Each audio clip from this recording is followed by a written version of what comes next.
Hello everybody, and if you followed my channel at all, you'll know this is not the normal view of things behind me. Well, for those that don't know, I lost my entire physical media collection in the Eaton Fire here in Southern California. I am physically safe, my family is physically safe, my pets are physically safe.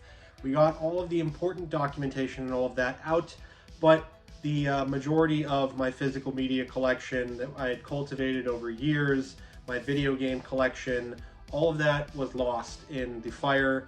And so today this is just going to sort of be, I guess, a little bit of a therapy session for me, and you'll get to hear the story about the Eaton Fire. And I did, on chance of having extra time to prepare, extra time, and extra room in my car, I grabbed some of the things in my physical media collection that I love, that mean a lot to me personally. So throughout the video, I'm going to go through and show you off those, and just go through the story here basically. So we'll just start off with here in Southern California we have something called the Santa Ana winds.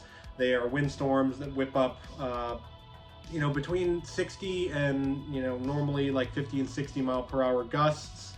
This time around they were blowing from the top of the mountains here in San Gabriel, the San Gabriel Mountains, off the top going down, and they were up to gusts of 100 miles an hour. So light tropical storm, I guess, kind of winds for people that live in Florida or elsewhere. That's not normal for Southern California. And after a particularly dry spell in Southern California without rain, the vegetation and everything is just ready to go up. Here in Altadena, where I lived, the Eaton Fire, you can see videos of it. Some people filmed videos of the fire starting. It started right underneath a power tower, a power transformer. Something blew up in the wind and started the fire. And from there, as soon as I knew about it, I was out with my friends. I got in my car and I said, I'm going home. I need to go. There's a brush fire, just to prepare, because these things, even if there's a fire within like 2 miles of your house, it's still scary enough. But it just kind of starts off scary, and we've had brush fires that get close. Luckily, like 2020, we had one that was quite close to our house, and we got all of our important stuff labeled. So for those out there that have important pictures, family mementos, stuff like that, label them, because it just makes it a lot easier. Instead of running around like a chicken with its head cut off, you know where the boxes are, you can get them, you can load them up. So that's what I did. I grabbed those boxes and I got everything loaded up into the car, or at least near the cars, as the fire sort of rolled towards my part of Altadena from Eaton Canyon. And we just waited, and thank God for the Watch Duty app. I was giving out moment by moment updates on it, on evacuation zones, evacuation warnings, stuff like that. And we got the first evacuation warning, and so we sprung into action and started going around the house, grabbing things that were important, that were of value to us, pictures, mementos, stuff like that, important documents. And we just made the decision, like, okay, well, we're gonna leave if we have to leave, because we're not staying here and trying to fight this fire. From there, we got an evacuation. So in Los Angeles, there's ready, set, go. We were on set and we got go to go. So they put us on the go period, so we did start loading up the cars and everything fully, and then they bumped us back down, and that bump back down gave an extra hour of preparation of stuff. So I went out to my physical media collection and took a bunch of pictures. I took pictures of my consoles, of the shelves, of the stuff on top of the shelves, and I grabbed some things that I thought to myself, and I said, what is replaceable but is not replaceable and will give me some semblance of comfort if my house does in fact go up. I was not thinking at this time that my house would go up. The wind was blowing the opposite way, so that's kind of what I dealt with here. And I grabbed some things. So I'll start off with the first thing that I grabbed, and it's one that's very close to my heart. I'm trying to grab it without destroying it here, because I grabbed it for a reason, and that's the 4K Ghostbusters Ultimate Collection box set. This is one of my favorite box sets of all time. It's something that I hold very dear in my heart, because it came out at a perfect time, and just after the pandemic, studios were putting out big releases like this, and Ghostbusters, the first movie especially, is one of my favorite movies ever. That's a movie I remember watching on VHS as a kid. I had that same VHS. Sadly, I don't have that VHS any longer. I didn't grab any of my VHS tapes in the moving and all of that, but I grabbed the Ghostbusters 4K collection. This is the one that lights up. I had the video and everything about it.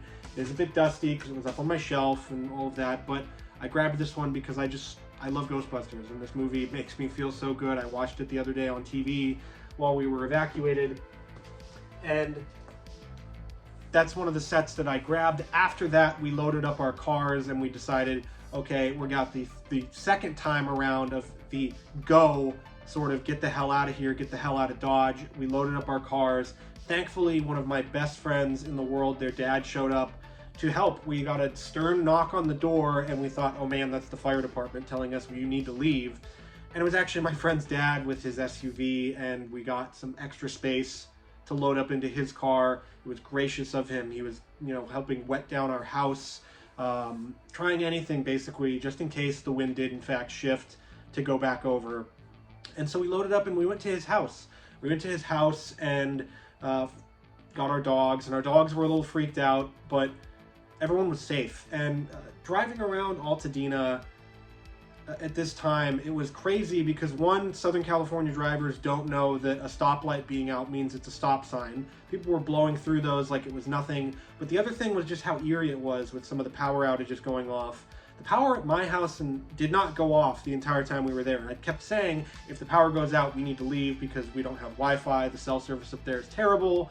We won't get alerts, all of that. So the power at my house stayed on until 1:30 a.m. at least. And I was checking that because I was checking the power at the house we were staying at, because it kept popping on and off as is usual in Southern California in windstorms. But we went back and we unpacked all of our stuff, and lo and behold, we got there. We felt like we were safe, and well, we weren't as safe as we thought we could be. So before we get on any further, I will show you another one of the physical media items that I kept in a box with me, and that is my Blu-ray of The Thing from Arrow Video. I love The Thing. It's my favorite movie ever, and this release is probably the best version of the film you can get besides the 4K picture transfer. But outside of that, for extras, for physical extras and all of that, this is the best you can get when it comes to this movie from Arrow Video. It is just a perfect, beautiful release. It comes with lobby cards. I've shown off this release plenty of times, but it is really stunning, especially if you don't have this one. And it comes with a booklet, like a lot of Arrow Video's sort of first print run, whatever releases do. This transfer for this film was so good that Scream Factory used it on their release. That's how good this transfer is of the film. A lot of transfers out there make it too blue, they make it too white. This one is pitch perfect on how the movie should look and how it should feel. So The Thing is one of the ones that I did in fact grab. But yeah, we thought we were safe. I was going to bed and I was trying to watch Monday Night Raw because I had not watched it. I didn't get to watch the last match of the day, and the power turns off and it clicks off for good. And so I'm sitting there in the dark with the candle lighting me up on my phone, on Twitter, trying to get updates, frantically searching my street name to see if the fire did in fact roll over, if not. And I did that for about 2 hours. I would say, maybe longer than that. I don't even know. Time at that point was this amalgamous thing that didn't actually exist to me. You're sitting there waiting, hearing the wind just batter houses, batter the freaking window shades are slamming against the house. You're hearing things and it's pitch black dark.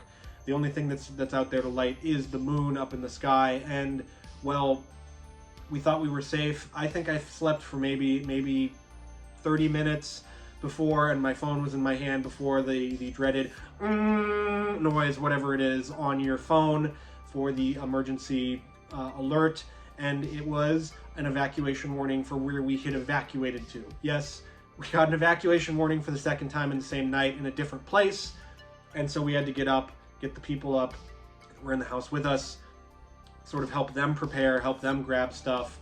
And then we got the evacuation, get the hell out again. And so from there, that was terrifying enough because, I woke up in the middle of the night and I had 3 blankets on me, and I woke up and I was warm, but I woke up to that alert and I was shaking. I was shaking uncontrollably from the adrenaline, from the stress, from everything. And it was just a lot to deal with. It was a lot, but, in situations like this, you have to be sort of, I don't want to say macho, but you kind of have to just go, okay, we're going to deal with that later. We got to deal with the situation at hand. We cannot freak out. We cannot sort of, you know, let the fear overcome you. You have to get through this, because if you don't get through this, well, you don't get through this. And there's a lot riding on it with your family, with your friends, with all the important stuff that you have. So that was important for me, that I had to, you know, sort of be a brave little boy, basically, to overcome whatever fear I was facing and make sure that my family and my friends got through it. And so before we get to where we left, I'll go through another release here, and we've got the Warriors imprint box set. And if you can hear that overhead, those are helicopters flying over. They've got fire department helicopters flying over, grabbing water, going to fire areas. So my apologies, my computer rig is not up and ready and running, so this video will be very shoddily edited, but if you can hear those, I'm sorry. I'll try to speak a little bit louder if the helicopters are going by. But we've got the Warriors box set from Imprint, and like I said in one of my previous videos, I love this movie. This movie is one of the ones that got me into loving film. Walter Hill is one of my favorite directors. The last movie I watched in my sort of nerd cave outside with all of my physical media stuff was Southern Comfort, the 4K from Vinegar Syndrome. I did not grab that. It was my first time watching Southern Comfort. I loved that movie, so that's one that I'm going to have to replace in my collection eventually. That Vinegar Syndrome Ultra release is just stunning. But this release of the Warriors is just absolutely fantastic. It comes with 2 cuts of the film, tons of special features. This one is region free, so if you do get this, it's region free. Arrow Video's version is also really good, but this one held a special place in my heart just for the packaging, the movie on display, just a great movie. I remember seeing the movie when I was probably 11 or 12 or something like that. The PS2 Xbox game had just recently come out. I saw it on the cover of Game Informer, and I went, what the hell is that? And I need to see this, I need to play this game. And the game is great, the movie is even better. So The Warriors by Walter Hill is one of the ones that I saved from my collection. But yeah, so we had to evacuate once again, and we left this time way the hell away from the fire, and we stopped there, and we finally got a chance to breathe, to just go, we are safe, we are sound. It was kind of like in The Warriors when they get back to Coney Island, honestly, where, you know, the Riffs weren't waiting there for us, or the Orphans, or whichever, the last gang in the film. I'm misremembering. It's not the Orphans, but you know, they weren't there to try to get us. It was we'd gotten home, we were safe, and we just waited. And I fell asleep on the couch, and I was woken up to the news that our house did not make it, and most of the houses, if not all of the houses in our neighborhood, did not make it. And that, let me tell you something, how it feels. It's sort of a violating feeling. It's sort of this strange feeling like someone has died, but no one has died in my immediate, you know, network of people. It feels like this whole thing of memories and all of that. And I know there's going to be tons of people that, oh, well, your physical media collection doesn't matter as much as your life. I get that. That's really toxic thinking to tell someone that in this situation. One, there's better ways to go about it. And two, obviously my thoughts first were trying to get life out first, and then if we can save anything else, we can save anything else. And it was important getting pictures out. That was the first thing that I thought of. We need to get the pets safe, we need to get them in their carriers, we need to get the pictures, we need to get all of our asses out of here alive. So when I'm lamenting here about my physical media collection being gone, it is like tons of memories, tons of years of stuff that I have collected that is just gone. It's incinerated, it's up in smoke, it's ash sitting on the foundation of where my house used to be. So if you want to come into the comments and tell me that, please don't. It's not helpful, and I already know that. So, you know, you can't really tell me anything more. One of my favorite retorts was from a friend online that somebody, you know, had said like, oh, well, you know, who cares about your physical media collection? It's up in smoke. Well, you know, how about we light your house on fire and see how you feel about it? Because I'm sure if there's something that's not your physical media collection or your, you know, your mom's Pez collection or whatever, it's something else. And speaking of something else, I did happen to grab, I thought I didn't grab this. I grabbed The Keep from Vinegar Syndrome, the most recent release of theirs that I bought.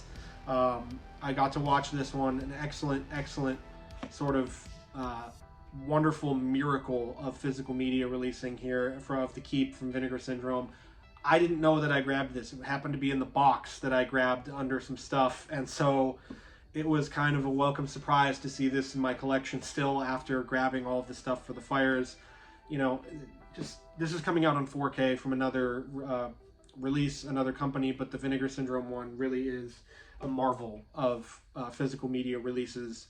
And so I had to sort of just compose myself because my house was gone and I knew it. We had a group chat with our neighbors, and one of them had said, oh, I went out on a walk around 4 a.m. They hadn't left, and all of the houses in the neighborhood were still there. Everything was still there. Obviously, it was a hellscape of fire and wind, but everything was still there, and so we assumed that in between, you know, 5 a.m. and 9 a.m., between that time, that the house, the neighborhood went up, and we went over around noon and, in fact, confirmed that the neighborhood, the entirety, it's like 2% of houses up there are still standing, and those that are still standing have smoke damage, have whatever else to deal with in the future. But my entire street, my neighbors' houses, everything was gone. And it looked like London during the Blitz or something. It was crazy. There were power lines in the street. There were trees everywhere. Houses were still on fire. My neighbor's house across the street was engulfed in flames. And I cannot tell you how hot it felt from across the street up the hill to my neighbor's house, where that kind of heat. And so I thought to myself, and I thought, what if I was there? What if I stayed behind? I told my parents, you know, you need to get out. I'm going to stay behind and try to protect the house. And, you know, you can imagine me with a freaking fireman's helmet on, you know, and dressed like Rambo or whatever, with a fire hose that happens to be a garden hose or whatever, hosing down my house, trying to put stuff out. But from the videos I've seen, there was nothing that could have been done. And the crazy thing is that this is not a fire rolling down the hill, destroying everything in its path. The street was completely fine besides debris. There were no scorch marks on the street. The oak tree in my front yard was still there, standing tall, which we were afraid that thing was going to fall in the wind, and God, it did not. That oak tree is a badass tree. But yeah, so we'll get to the last three releases that I grabbed here to continue the story, though. I grabbed my Halloween Blu-ray box set. My friend David got me this for my birthday. This is a very, very, very special box set to me. It has every Halloween movie in it. Halloween is my favorite horror series besides The Nightmare on Elm Street, and this release from Scream Factory has served me well. Really, it has. The 4Ks came out, but this box set has served me well before those 4Ks came out. I've watched all of these movies endlessly, even the Rob Zombie ones, and, you know, Halloween 3, love it. This box set holds a special place in my heart because it's one of the ones I remember asking for and not getting for like Christmas a bunch of times when it came out. And I had the little tiny one. I did give that one away in a video a long time ago, but I kept this one, especially even after the 4Ks came out. And, well, it's going to come in handy because I'm going to have to watch Halloween and I'm going to have to distract myself somehow, and this is how it's going to be done. But yeah, so we went up to the fire zone and saw everything, and here's some video and stuff from that I took, some pictures of Altadena. Just kind of eerie because I used to walk around these streets and see how green the trees were and how green the hillsides were and all of that. It looked like the green place from Mad Max Fury Road and from Furiosa, and it just kind of, it wasn't anymore. And like I was saying about the fire, it didn't roll through like you would think it would. Like, it would make sense that it would, at least with these winds. It was from embers. This was all from embers, little tiny or to giant soccer ball sized ones like I've seen on the news, rolling through, landing on roofs, getting into attics, and then once they're in the attics, there's nothing you can do. There's nothing you can do. You can have a fire hose, you can have 1,000, 1,000,000 firefighters. Once it was going, it was going. And I just send it out to all the firefighters who were there, who were trying to defend houses, who were trying to defend lives and trying to get people out. They are, I want to drop the F-bomb here, but YouTube might. They are freaking heroes. They really are. They're doing work in 100-degree gusts, 100-mile-per-hour gusts with wind and embers and fire, and doing it with resources that are limited because there was also another gigantic fire in Los Angeles in the Pacific Palisades that wiped out an entire neighborhood, an entire town. And so that, you know, don't let anybody tell you that the firefighters weren't doing anything, because they were. They were fighting for people's lives and property that was not theirs, and doing it, you know, as best as they could. And so I really hold firefighters to such a high degree of regard in my mind, and they are just heroes, and give them everything they want. We give them pay raises, give them anything. But in that vein of Halloween, we did save the Friday the 13th box set of the similar vein here with every Friday the 13th movie. This is one of the first things I got in 2020 when the pandemic started for collecting. And I got this, and it has remained one of my favorite, if not my favorite, physical media release ever, besides this last thing that I grabbed. And I've gotten a lot of work out of this one too. I've gotten a lot of use out of all of these. This past Halloween season, I threw a Friday the 13th themed party at my house, and we got to play some of the movies, watched all these movies endlessly to get details and stuff about the, you know, the layout of the party and all of that. But this box set holds a special place in my heart. I love this thing. You can see me hugging it in one of my previous videos, but I love this thing. It's just, you know, I'm getting emotional about losing my house, and I'm getting emotional about a freaking box set. So let that, you know, be known to you about how much of a nerd I am. But this box set has seen some stuff with me, and it's gonna see more with me. So, but yeah, so the house was gone, Altadena was gone, and the fire kept raging down the hill towards past Altadena Drive. I kept saying on Twitter, I said Altadena Street, Altadena Boulevard. I said everything but Altadena Drive. It kept roaring past Altadena Drive. There was a gas station on the corner there that they were afraid was going to explode.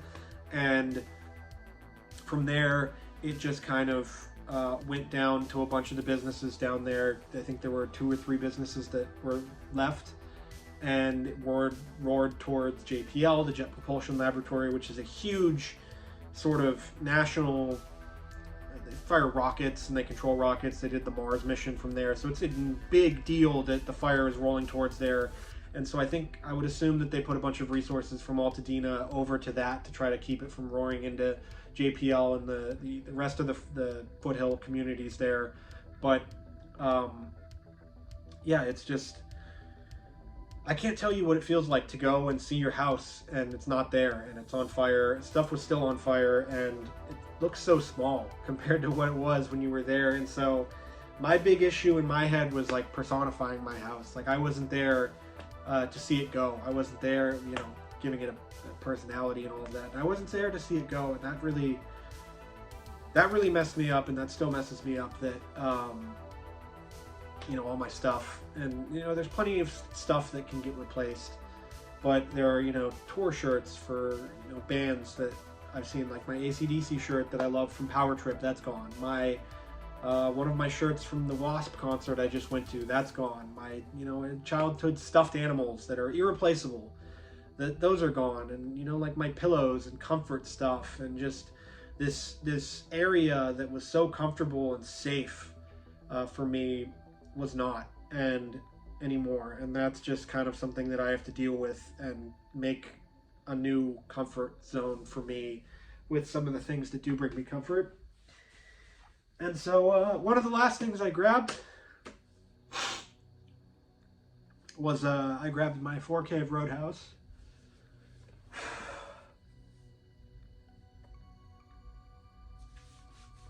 Sorry about that, folks. I grabbed my 4K of Roadhouse from Vinegar Syndrome, and this is my favorite physical media release that I've ever bought. And you know, they always ask you the question of, like, it's a joking question, but, oh, if there's a fire, what are you grabbing? What are the 5 things you're grabbing? And I'm showing you the 5 things that I grabbed and that I kept with me because I love these things. And stuff like this, physical media that is replaceable, I could buy this, and it's, you know, it's expensive now to replace, but I could get this again. But stuff like this has brought me closer to people out there that I would never have known ever in a million years. So it's just kind of an important part of my life, and you might think it's silly. You might think, oh, what a loser. You know, he's crying about losing a bunch of Blu-rays and 4Ks and VHS tapes and video games and stuff like that. Well, I don't know. It's just, it's a big part of my life, and I grabbed the Roadhouse Vinegar Syndrome Ultra 4K because I felt like I could not really live without this, because it's, you know, The Thing is my favorite movie, but Roadhouse has a special place in my heart just for how much of a joyous movie this is. And, you know, the way that this movie makes me feel when I see it. You know, I had a birthday party last year where it was a surprise party, and they had a surprise screening of Roadhouse. So I wasn't going to show all of my family The Thing in the middle of the summertime. Roadhouse is a perfect movie, a perfect comfort movie for me. So just to sort of conclude here, because this is getting a little long, for those of you out there who do live in fire zones, make sure that, you know, you heed warnings. Make sure that your important stuff to you that, you know, means a lot to you. And I'm not talking about just sort of physical media or whatever. I'm talking about pictures, documents, documentation, all of that important government, you know, identification stuff. Grab that stuff. Keep it somewhere safe. Keep it somewhere accessible. Pictures, grab them, keep them somewhere safe, keep them somewhere accessible. I was lucky enough to get my computer out, my hard drive, my backup hard drive that had a bunch of stuff saved on it, so that was nice. And outside of that, you know, I never thought, where we lived, I never thought, oh, our house isn't going to go up. There's so many houses in between. You know, the fire would have to roll through all of these neighborhoods and stuff, and that's not how fires work. That's not how brush fires work. That's how it works in like the forest and stuff, but with houses, that's not how it works. So if you are in one of these areas ever, just get out, because your life is not worth saving your house. Your house can be rebuilt. Neighborhoods can be rebuilt. They will be rebuilt. And if there is stuff that you can fit when you're going, grab it, because there's a lot of regret that I have with some of the stuff that I didn't grab, like a childhood stuffed animal or whatever, that I wish I did grab now. And so just ask yourself. It's a hard conversation to have. You know, is there stuff that if you didn't have it, you would feel really bad? I would feel really bad if I didn't grab some of this stuff, but it's a start, a rebuild to my collection. I have a list of the collection and stuff like that, so I will be able to get it. It's not like I'm forgetting. The one thing that does suck is I have less documentation about my video game collection, especially the current gen consoles. The older ones I do have pretty detailed stuff on price charting, so at least that. My Magic the Gathering cards I grabbed because those were pretty easy to grab, but everything else is gone, and so that sucks. But here's the update, and you know, the 6 physical media things that I grabbed in the Eaton Fire. So thank you for watching, and I'll tell you, you know, you can go back and look at some of my videos if you want to see the collection or anything like that. But those collecting tips that I did, they still ring true, and guess what? I'm going to have to follow them. So if you like those collecting tips and you want to help me follow along with them now, you can check out this playlist right here, and it'll give you everything you need to know about rebuilding a collection.